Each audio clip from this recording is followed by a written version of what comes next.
बुआ, आखिर दो बेटियों में इतना फर्क क्यों?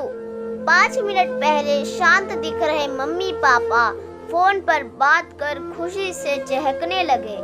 डाइनिंग रूम में नाश्ता कर रहे अपने बहू और बेटे के पास आकर बोले, कल राधा आ रही है, अभी फोन पर बात हुई है, प्रशांत भी साथ आएंगे। नीरज, तुम कल दोपहर 4 बजे एयरपोर्ट चले जाना दोनों को लेने। इस राधा को और कोई काम नहीं है क्या? जब देखो तब आ जाती है यहाँ पर। मैं नहीं जा पाऊंगा, मुझे और भी जरूरी काम है। क्या वो टैक्सी करके नहीं आ सकते यहाँ तक? नीरज गुस्साई आवाज में बोल पड़ा। अपने बेटे के मुंह से अपनी बेटी के लिए ऐसे बोल सुन माँ एकदम दंग रह गई। अरे तबीयत तो ठीक है ना तेरी? कैसी पागलों की तरह बात कर रहा है? घर में 2 गाड़ियाँ होते हुए बहन को टैक्सी में आने के लिए कहता है। माँ बोली, रहने दो, मैं खुद जाकर ले आऊंगा बेटी को, करने दो उसे अपना काम। अभी राधा का बाप जिंदा है और मैं नहीं चाहता कि मेरी बेटी को उसके ससुराल वालों से ताने सुनने पड़े कि एक लौती बेटी होते हुए भी उसे लेने गाड़ी नहीं भेजी या उसके स्वागत में कोई कमी रह गई। पापा ने बेटे को अपनी नाराजगी जताते हुए कहा, आप दोनों समझते नहीं हो मम्मी पापा। वो जब भी इस घर आती है तो सारे दिनचर्या बिगाड़ देती है। वो तो आराम से बैठी रहती है किसी महारानी की तरह। हम सबको उसकी आओ भगत में लगना पड़ता है।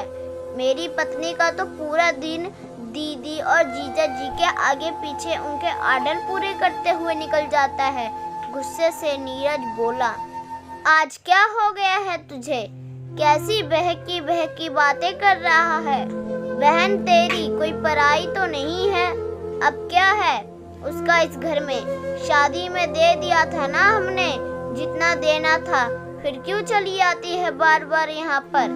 और हर बार बैग भर भर कर लेकर जाती है वो अलग। आपको समझना चाहिए, वो सिर्फ हमें लूटने आती है और कुछ नहीं। नीरज को तंज कसते हुए कहा, तुझे क्या अगर वो यहाँ से थोड़ा कुछ ले जाती है तो?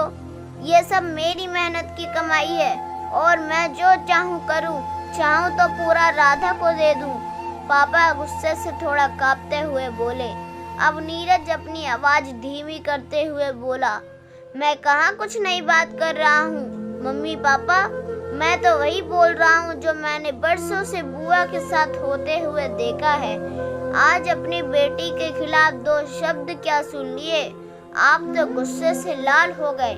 जरा सोचिए, जब आप बुआ के साथ ऐसा व्यवहार करते थे तब दादी को कैसा लगता होगा।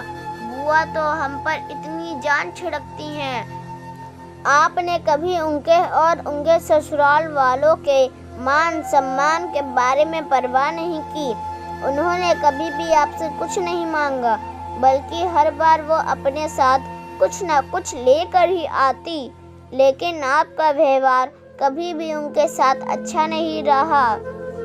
दादी ने भी आपसे कभी नहीं कहा कि मेरी बेटी को पैसे दे दो या कुछ खरीद कर दे दो।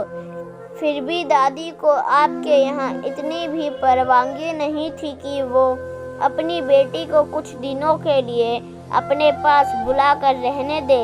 अपनी बेटी का ऐसा अपमान वो सहन नहीं कर पाई, इसीलिए वो गांव में पुराने घर में अकेली रहने चली गई। बुआ भी अपना अपमान सह लेती, पर आपने उनके पति का भी मान नहीं रखा, इसीलिए उन्होंने भी हमारे घर आना जाना छोड़ दिया।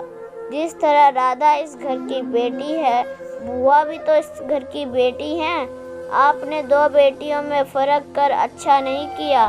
और रही मेरी बात, तो मैं अपनी बहन से बहुत प्यार करता हूँ। मैंने कभी अपनी पत्नी को उसके खिलाफ गलत बोलने का हक नहीं दिया और वो बोलेगी भी नहीं। मैं खुद जाकर उसे लेकर आऊँगा, क्योंकि मुझे मेरी बहन पर गर्व है, अपने अच्छे भाई होने पर भी। हो सके तो मेरे इन कटु शब्दों के लिए मुझे माफ़ कर देना। इतना कहकर नीरज अपने ऑफिस के लिए निकल गया। माँ और पापा का सिर शर्म से झुक गया। थोड़ी देर की शांति के बाद पापा ने हिम्मत कर अपनी बहन को फ़ोन लगाया। बहन के फ़ोन उठाते ही वो फूट फूट कर रो पड़े और बोले, दीदी हमें माफ़ कर दीजिए, हमने इतने साल आपके साथ जो भी दुर्व्यवहार किया उसके लिए हम सच में शर्मिंदा है। दीदी आपकी बहुत याद आ रही है, आप अपने घर आ जाइए हमसे मिलने। अगर आप कहें तो मैं आ जाता हूँ आपको लेने। दूसरी तरफ दीदी भी रो रही थी। वो भाई के इन थोड़े से शब्दों से पिघल गई थी। वो बोली, मैं तुमसे नाराज़ नहीं हूँ भैया, मैं जीजा जी को सारी बात बता कर ज़रूर आऊँगी।